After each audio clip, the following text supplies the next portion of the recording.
of God. Yeah. And all my life you have been faithful. Oh, and all my life you have been so, so good. With every breath that I am able, oh, I will sing of the goodness of God. Yeah. Your goodness is running after, it's running after me. Your goodness is running after, it's running after me. With my life laid down, I'm surrendered now. I give you everything. Your goodness is running after, it's running after me. Your goodness is running after, it's running after me. Your goodness is running after, it's running after me. With my life laid down, I'm surrendered now. I give you everything. Your goodness is running, it keeps running after me.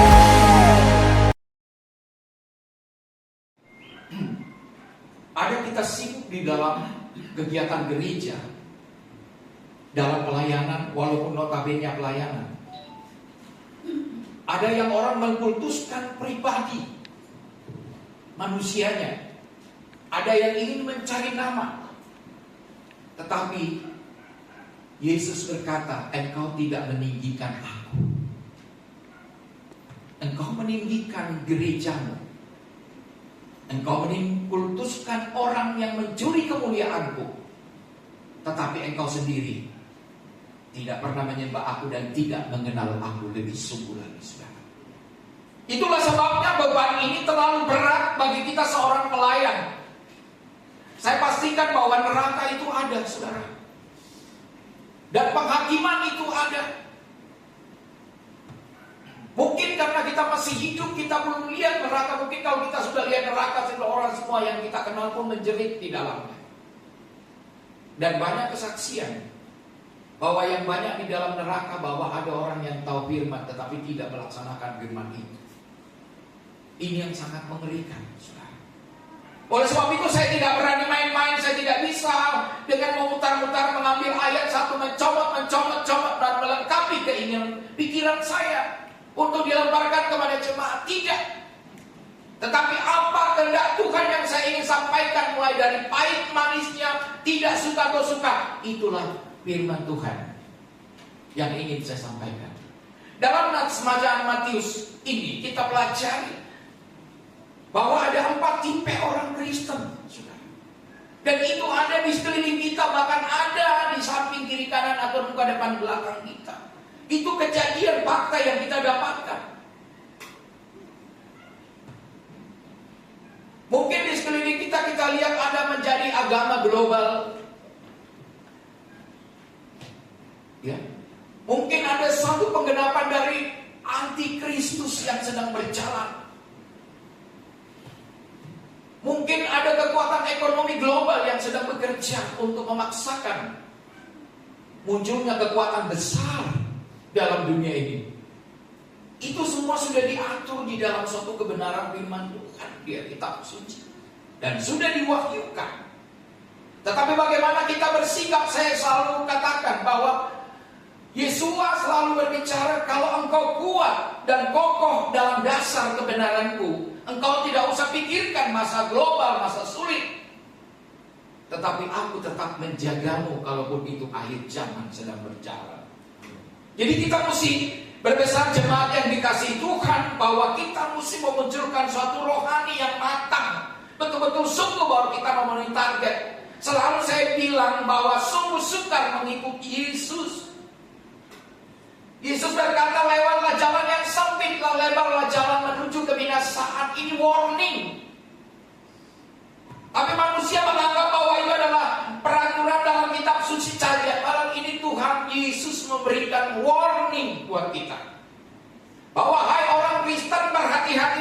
itulah jalan yang sempit, ikutlah aku. Tapi orang banyak tidak mengindahkan karena hatinya bebal. Ayat-ayat ini selalu berkata bahwa firman itu tumbuh di tepi. Seorang penabur menabur benihnya di tengah jalan. Ya. Dan tetapi apa yang terjadi, saudara? Kita melihat orang-orang seperti itu. Datang iblis mengambil itu. Banyak orang Kristen datang ke gereja, lantas duduk manis, mendengarkan pendeta berbicara, mendengarkan kalau dia comfortable, dia nyaman, dia duduk. Dan firman itu ditabur. Tetapi setelah keluar dari gereja, firman itu sudah hilang. Karena begitu banyak tipu muslihat iblis di kepalanya, sampai firman itu hilang. Tidak ada satu pertumbuhan yang dia dapatkan. Ini banyak orang Kristen di tengah-tengah kita sekarang. Seperti itu. Saya selalu diri orang percaya di dalam kekristenan. Banyak yang masih menyepelekan hal-hal tentang kebenaran. Saya bilang nyawa taruhan, saudara. Saya katakan lagi di dalam, sedangkan firman yang menabur benih tumbuh di batu-batu, tanahnya tipis. Ketika tumbuh maka layulah bunga itu. Ketika matahari datang maka matilah bunga itu, karena dia tidak mendapat serapan dari bawah. Mati. Dan ini banyak kekristenan yang seperti itu. Kita mulai dikelabui sekarang dengan banyak apapun itu. Ketika pendeta berbicara, oh iya betul, aku seperti itu kok. Tetapi bukan itu yang dimaksud. Yang dimaksud adalah bagaimana kita bertumbuh membaca firman Tuhan, bertobat, menyerahkan hidup kita sungguh-sungguh di hadapan hadirat Tuhan. Tapi banyak orang gak mau. Jadi itu yang sekali saya sampaikan. Dan yang ketiga, persoalan yang ketiga, boleh ditunjukkan slide-nya? Ada 4 tipe orang Kristen, saudara. Ya, mengapa? Di dalam ayat-ayat nas berikutnya sesuai itu, Yesua berbicara. Banyak orang bertanya, kenapa engkau berbicara dalam perumpamaan? Dikatakan seperti ini. Ya, Tuhan Yesus berkata, Tuhan Yesus, ya, kapan ya diberikan karunia mengetahui kerajaan surga. Saudara dan saya, kalau timbul pertanyaan dari saya, apakah secara pribadi sudah mengenal kerajaan surga? Saya berbicara ini karena saya sudah mengenal. Bukan NATO, bukan no teori only. Tapi saya tahu apa yang Tuhan ajarkan yang dimaksud kerajaan surga. Sehingga Roma 14 ayat 17 berkata, kerajaan surga bukan bicara makan dan minum, tetapi tentang damai sejahtera sukacita oleh Roh Kudus. Dan kemudian damai sejahtera tidak bisa kita klaim begitu saja, tetapi kita butuh proses. Proses inilah yang membangkitkan kita, yang memulai dari starting awal. Ingat, Tuhan tidak membedakan siapapun. Engkau orang kaya, engkau orang berduit, engkau seorang pejabat, apakah siapapun, tidak. Tuhan tidak membedakan itu. Ingat, Tuhan tidak pernah membedakan. Ketika kita dibuka dalam buku kehidupan, oh, ada namamu tercatat. Silakan kamu di sebelah sana. Jadi saudara, kita lakukanlah apa yang Tuhan kehendaki. Saya hanya meminta, memohon, baca firman Tuhan, luangkan waktumu untuk mengikut Kristus. Yesua, kita butuh bayar mahal, kita butuh waktu, kita butuh segala-galanya untuk membeli kebenaran firman Tuhan. Tuhan hanya minta, aku butuh waktunya, dengarkan firman-Ku sehingga kau bisa diselamatkan. Jadi apa yang terjadi, saudara? Ya. Kepada siapa yang dikaruniai? Saya baru sadar bahwa kepada Tuhan berkenan, maka engkau dikaruniai untuk memahami tentang kerajaan surga. Yang kedua,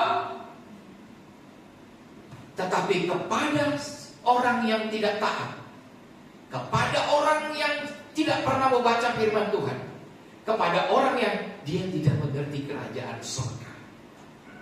Saudara, jadi kalau nanti Pak Budiman, apa kerajaan surga? Saya jelaskan. Jadi bukan sembarangan. Yang ketika siapa yang mempunyai kepada akan diberi. Saudara, kalau saudara dan saya dekat dengan Tuhan, apa yang ada padamu pemahaman itu, maka ditambahkan lebih banyak lagi, dibukakan wahyu-wahyunya Tuhan. Ya. Sehingga apa? Kita diberi lebih banyak lagi. Dan semua berkat-berkat kita sadar berkat. Yang menjadi masalah di dalam kekristenan, banyak orang selalu berkata ketika saya percaya mengikut Yesus maka saya diberkati. Banyak orang Kristen jublit jatuh bangun karena dia tidak mengerti rencana Elohim, rencana Tuhan. Saya dulu waktu saya mulai mengikut Yesus, saya selalu ada banyak di telinga saya pendapat-pendapat, kalau kau mengikut Yesus dan bertobat kau diberkati. Sepanjang 10 tahun pertobatan saya menderita dan sengsara luar biasa. Terus saya tanya Tuhan, kok saya nggak diberkati? Kok saya susah banget? Ya. Itu awal 10 tahun. Jadi kalau ada orang bilang 2-3 tahun dia mengikut Yesus, dia sengsara, jangan pernah mengeluh.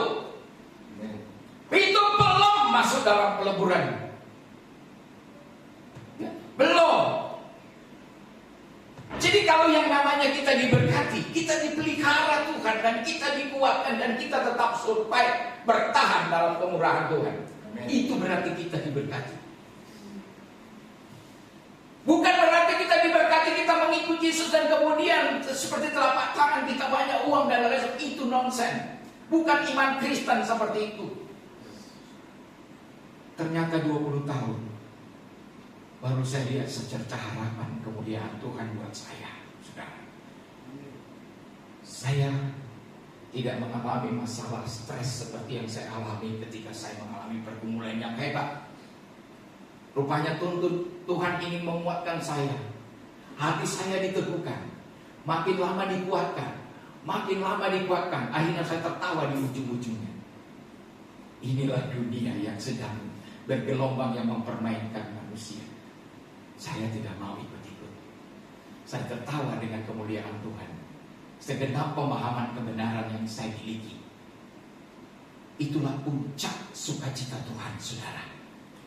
Jadi bukan masalah berkat, Tuhan akan cukupkan dari yang lain-lain, saudara. Jadi ketika kita ada di puncaknya Tuhan, mulai datang lagi penderitaan, kekurangan uang, utang udah menagih, saya nggak rasa apa-apa. Ketika orang mempermalukan dia berdiri depan rumah saya hanya tersenyum. Kok manusia kok seperti ini? Artinya Tuhan ingin menguatkan saya menghadapi tantangan itu, saudara. Jadi bukan berarti bahwa saya harus diberkati dengan berlimpah dan saya hidup mewah. Tidak, kekristenan adalah paradoks. Kalau dunia dengan kemewahannya ke sana, maka kekristenan menuju ke sana. Oleh sebab itu saya katakan omong kosong kalau ada orang Kristen merasa bahwa dia banyak uang dan dia mengikut Tuhan langsung survive mengikut Tuhan dan dia merasa haleluya. Engkau tidak menyentuh substansial rohani yang dibangun oleh Kristus Yesua di dalam hidupmu. Engkau mendapatkan instan, maka segenap jiwa seperti batu dia bertumbuh dan layu. Dan orang Kristen yang ketika dikatakan tetapi yang tidak mempunyai apapun yang ada padanya akan diambil. Makanya banyak orang mengikut Tuhan karena dia tidak memiliki pemahaman tentang kebenaran. Maka semuanya diambil daripadanya. Tiap hari dia susah. Sudah cari penambahan sampai syukur, Tuhan kok kurang-kurang terus. Saya akan ke gereja, saya melayanimu, saya di mimbarmu. Tuhan, saya mendoa syafaat, saya juga ikut kor, saya juga ikut ini. Kok saya tidak diberkati? Padahal Tuhan tidak pernah berbicara berkat. Dia hanya berbicara jiwa. Jadi ketika saudara dan saya menderita, maka itu bukan berarti penghukuman.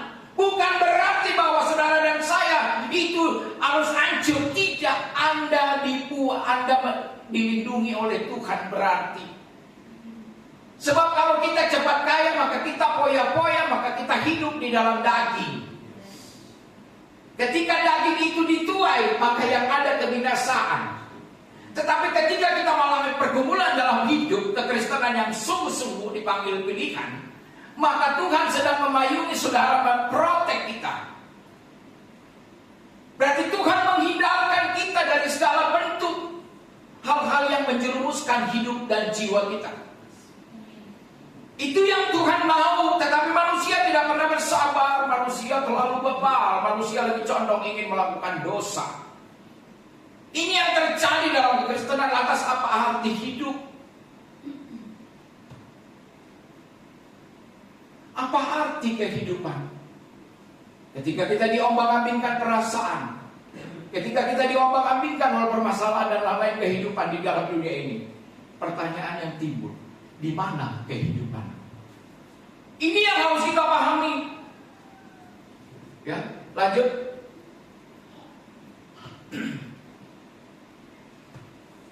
Banyak orang jublitan karena nubuat Yesaya 750 tahun sebelum Yesus lahir. Yesaya seorang nabi yang diurapi Tuhan. Dia keliling kepada umat-umat Israel. Dia berkata, kamu mendengar dan mendengar namun tidak mengerti. Ingat, jangan sampai saudara-saudara, Bapak Ibu sekalian, apa yang saya katakan tidak mengerti. Genap apa yang disampaikan oleh Yesaya. Nabi berteriak-teriak di jalan, pakai kain yang gak pernah dicuci, udah sobek, sandalnya penuh debu, gak pernah mandi Yesaya. Dia teriak-teriak kepada bangsa Israel, kamu melihat dan melihat namun tidak menangkap. Banyak orang Kristen mengabaikan persoalan-persoalan itu. Dia melihat, oh itu Tuhan dia. Sudah itu dia melakukan kebebaran lagi. Banyak kekristenan demikian. Itulah sebabnya Tuhan berkata, karena hati bangsa ini telah menebal, telinganya berat mendengar. Kalau saudara dan saya hari ini mau beribadah, kemudian ada acara adat dari kampung berpapasan dengan hari ibadah, Anda pilih mana?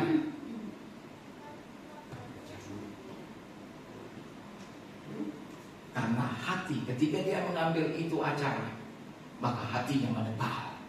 Hatimu lebih cinta kepada hal-hal seperti daripada kepada Tuhan. Jangan kau kira kau datang sini Tuhan tidak tahu.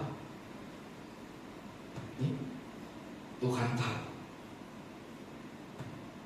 Bukan karena doa kita tidak didengarkan oleh Tuhan dengan tanah keadaan becek. Tuhan sengaja berkata, saya taruh kamu di situ dulu.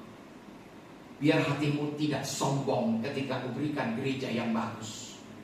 Karena engkau akan mengagumi gerejamu bahwa engkau mampu. Bullshit. Engkau mampu membeli pen, engkau mampu menyiapkan semuanya slab dan lain sebagainya, maka engkau boleh sombong.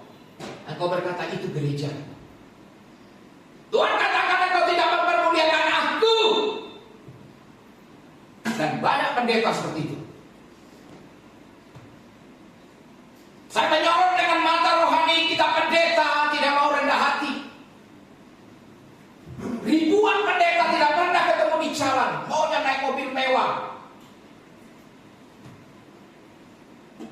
Padahal ketika saya menerima banyak kesaksian, salah satu pendeta berkata, saya diagung-agungkan di dalam gereja. Saya memegang sinode yang besar. Dan semua rekan-rekan saya menghargai saya. Dan saya membangun gereja besar. Dan jemaat banyak sekali ribuan. Tapi manakala dia mati, berhadapan dengan Yesua, Yesua berkata, engkau tidak memuliakan aku. Hanyalah engkau hai membuat kejahatan. Pendeta yang notabene dihargai, pendeta yang mengabdi 40 tahun lamanya, tetapi di hadapan Yesus, Yesus berkata, engkau mencuri kemuliaanku, engkau membangun gerejamu dan engkau mau dihargai. engkau membuat berhala yang baru di dalam hatimu, maka engkau tidak layak bagiku. Apa yang terjadi saudara? Pendeta ini dilemparkan ke neraka. Bukankah pendeta itu membawa pesan moral? Bukankah pendeta itu membawa etika? Tapi kenapa dijebloskan ke penjara, ke dalam neraka? Yesus berkata, engkau tidak mengenal aku yang sungguh. Kalau kita mengenal Yesus, maka kita mulai rendah hati. Kita tidak memiliki apa-apa. Kita hanya sebagai seorang pelayan. Tidak ada kesombongan.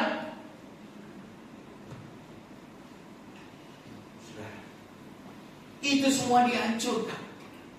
Yang melahirkan adalah buah-buah roh kehidupan.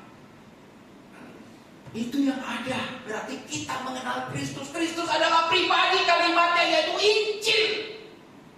Tuhan katakan, engkau tidak pernah memperdengarkan Injilku. Engkau memperdengarkan gerejamu. Engkau memperdengarkan jemaatmu. Dan engkau berkhotbah di depan jemaat. Bahwa tetapi engkau tidak pernah memuliakan aku. Haleluya. Apa yang terjadi sudah? Jadi kita mesti berhati-hati. Ya.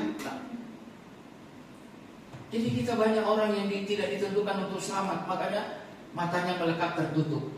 Walaupun dia punya pendidikan, walaupun dia hebat, tapi matanya tertutup untuk Injil Kristus. Saudara, ya, lanjut next. Ya, contoh, beberapa contoh benih yang di pinggir jalan yang saya katakan tadi, tetapi tidak mengerti datang si jahat. Jangan kira si jahat itu diam-diam saja tidak mengikuti saudara dan saya. Setiap saat dia ada, saudara. Nah, yang kedua, lagi lanjut. Benih yang ditabur di tanah yang batu ialah orang yang mendengar firman itu dan segera menerimanya. Datang orang, oh benar itu. Sering saya berkhotbah di kantor-kantor, sering saya berkhotbah di sana, orang bilang, oh Pak Pendeta salam, enak kali firmannya, katanya. Sudah itu dia berpaling dari saya, diambil rokok itu. Dia nonton di warung kopi, tadi firman Tuhan gini. Tapi perbuatannya malamnya pergi lagi ke diskotik minum bir. Tapi dia salah, Pak Pendeta terima kasih firman kau luar biasa. Terus dia berpaling dari saya, dia rokok kantongnya berdiambil rokok. Dia ngumpul sama teman-temannya lagi. Lu tahu itu firman Tuhan luar biasa. Apa yang terjadi? Orang seperti inilah banyak. Lihat teman-teman saudara. Yang ketiga, benih yang ditaburkan di semak duri, orang yang mendengar firman itu lalu kekhawatiran dunia, tipu daya kekayaan menghimpit firman itu tidak bertumbuh. Suatu saat saya seorang hamba Tuhan, saya hidup di tengah-tengah teman-teman semua, ada 13 anggota dewan. Saya hidup bergaul dengan mereka. Saya lihat mereka hidup mewah, naik Alfa, naik mewah, mereka punya apartemen, mereka nih. Acap kali kita ibadah di satu apartemen yang mewah, Tamrin City. Setelah pulang, hujan deras. Dia bilang, mereka semua dijemput sopir, langsung naik Alphard, langsung pergi. Saya masih berdiri nunggu hujan. Terus ada satu teman yang berpaling bicara begini, oh, Pak Pendeta belum pulang? Belum. Naik apa? Ada belakang, tapi saya tunggu hujan dulu. Oh ya, aku dulu ya. Yuk, pergi lagi semua. Saya berpikir bahwa Tuhan, apakah aku hidup seperti itu baru saya dihormati orang lain? Apakah aku harus punya mobil baru aku dihormati orang lain?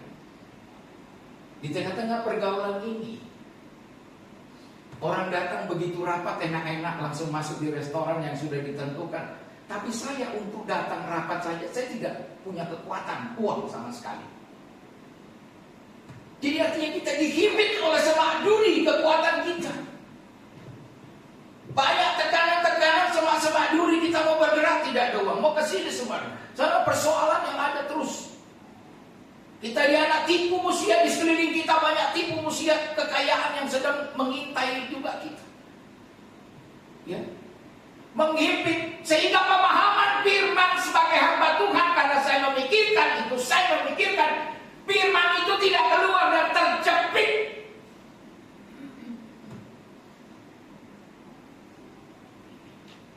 Firman itu kejepit. Saya hanya melihat bahwa udah tipu musiat orang kaya, oh enaknya begini. Oh, saya menyalahkan diri sendiri. Sudah itu saya kepoyok-poyok, saya bilang, Tuhan kok begini amat sih aku. Padahal Tuhan katakan, firman ada padamu, jangan kau terhimpit oleh segala bentuk duri-duri dunia dan kekayaan yang memanipulasimu.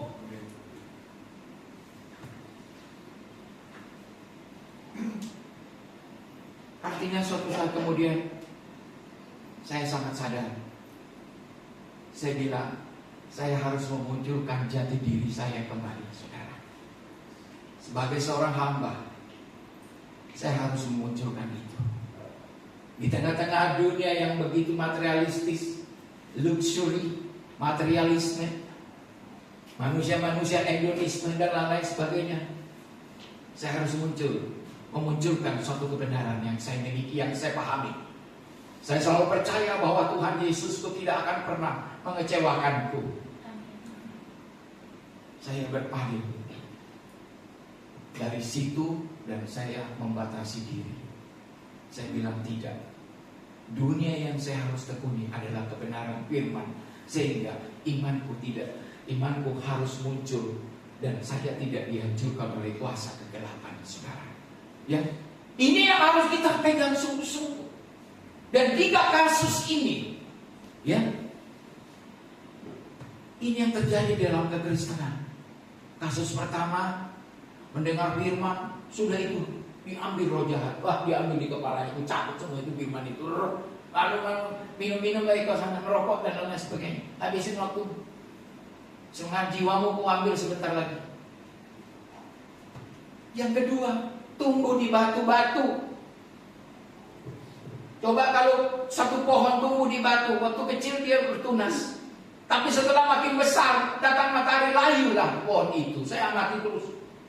Oh iya, mati ya. Benar kata firman Tuhan. Yesus memberikan warning lagi, perumpamaan, saudara. Jangan seperti manusia pertama tadi. Jangan seperti manusia kedua tadi. Jangan seperti manusia ketiga tadi. Langsung masuk 4.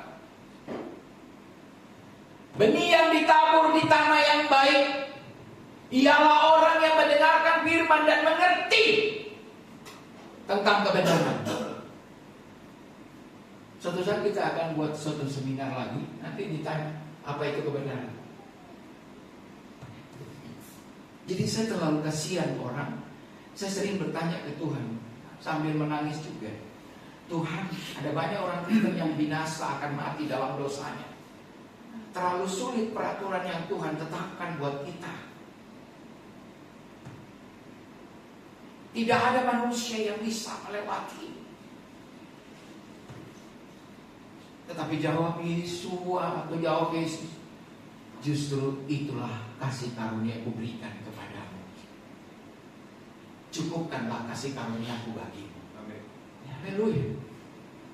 Jadi ketika ketidakmampuan kita berbicara, maka muncullah kekuatan pribadi Yesus. Tetapi kita harus memahami kebenaran sehingga muncul satu pribadi. Kebenaran itu Injil. Karena di dalam Injil ada kekuatan Elohim. Di dalam suatu kata, kebenaran mengubahkan. Karena itu kebenaran itu berbuah di dalam diri orang Kristen. Amin. Iya. Ya, jadi kita mesti berbuah. Seberapa kita yang ada di sini, Tuhan sudah tentukan. Marilah kita semua berbuah. Amin. Jangan ikut orang-orang di sana walaupun dia bergereja di sana walaupun beda, tapi dia tidak berbuah, percuma, nonsen. Tetapi kita katakan ada yang 60 kali lipat, ada 30 kali lipat, saudara. Jadi kita berbuah-buah. Datang ke gereja, saya mau melayani. Tuhan tidak lihat pribadimu hebat kurang. Saya katakan seluruh dari dulu saya melayani. Jangan pernah ukur saya dengan uang. Karena uang itu tidak berarti. Tapi manakala untuk beli gorengan, berani. Iya dong. Suatu saat kami belanja bersama istri. Saya pikir masih ada uang, kita main ambil aja. Tapi ternyata mau bayar, saldonya nggak cukup. Saya bilang istri saya, "Ma, tinggal dulu sini, kita ke ATM dulu." Padahal kita mau pulang, pergi. Kita tinggal barang itu, nggak jadi dibawa pulang. Buru-buru pulang. Terus saya bilang, uang juga penting. Tapi saya bukan pulang dengan kecewa bersama istri. Kami tertawa-tawa. "Ma, pengalaman." Saya kasihan lihat istri saya, dia sudah apel ini, dia bawa, dia bawa, dia taruh. Udah mah, udah dihitung ternyata kurang saldonya. Kami di mobil ketawa, lucunya, iya. Berarti uang penting. Coba tadi kalau gimana? Untung kita nggak ada daftar 66. Kalau ada daftar 6 kita nggak bayar. Digratiskan, karena orang yang digratiskan itu masuk dalam nilai. Kita berteman dengan angka 66, jadi angkanya saya mau kasih tahu nanti angka 66. Orang yang mengikuti binatang itu tulisannya ada di sini. Kamu anggota binatang itu. Binatang itu adalah kerajaan dunia, dan dia sudah mencap orang di sini. Tetapi bagi anak-anak Tuhan di sini ada juga tertulis, yaitu rohani yang kita pahami, yang kita bangun. Itulah yang tertulis di sini. Amin. Jadi ketika kita belanja dimanapun kita ditolak. Banyak uang kita pun ditolak. Akhirnya tentara bilang, kejar itu. Dia tidak punya identitas. Kita jadi dikejar-kejar. Karena satu mata uang, satu pemerintahan, satu Tuhan. Ini sudah mulai disusun. Akan terjadi. Nanti saya akan jelaskan belakangan lagi. Pewahyuan, New Age. Jadi sekali lagi sekarang kita masuk kuat dulu. Yang keempat ini, saudara.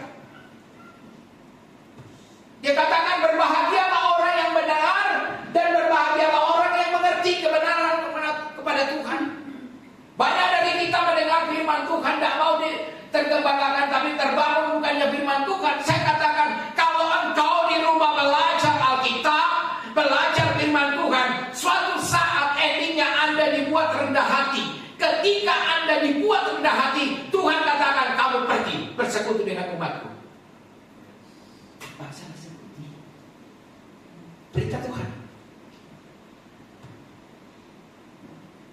Banyak orang tidak mau datang ke sana. Kenapa? Dia membangun kekuatannya sendiri. Berarti dia tidak mengenal kebenaran.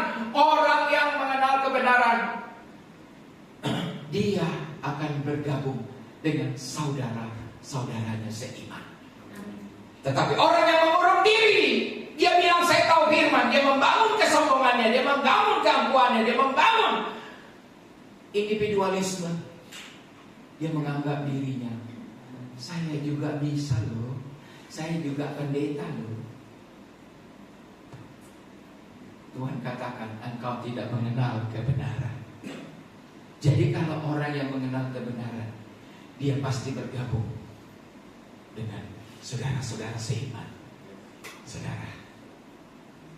Ya, jadi ketika orang di rumah, dia tidak pernah ke gereja, dia mau pelayanan dengan ini, tidak pernah bersekutu dengan saudara seiman, maka saya pastikan orang ini sedang membangun kesombongan dirinya sendiri. Dia tidak datang ke gereja karena dia bilang dia malu, sebenarnya itu kesombongan. Dia tidak datang ke gereja karena dia bilang dia apapun ini ngantuk dan lain sebagainya, karena dia memang sombong.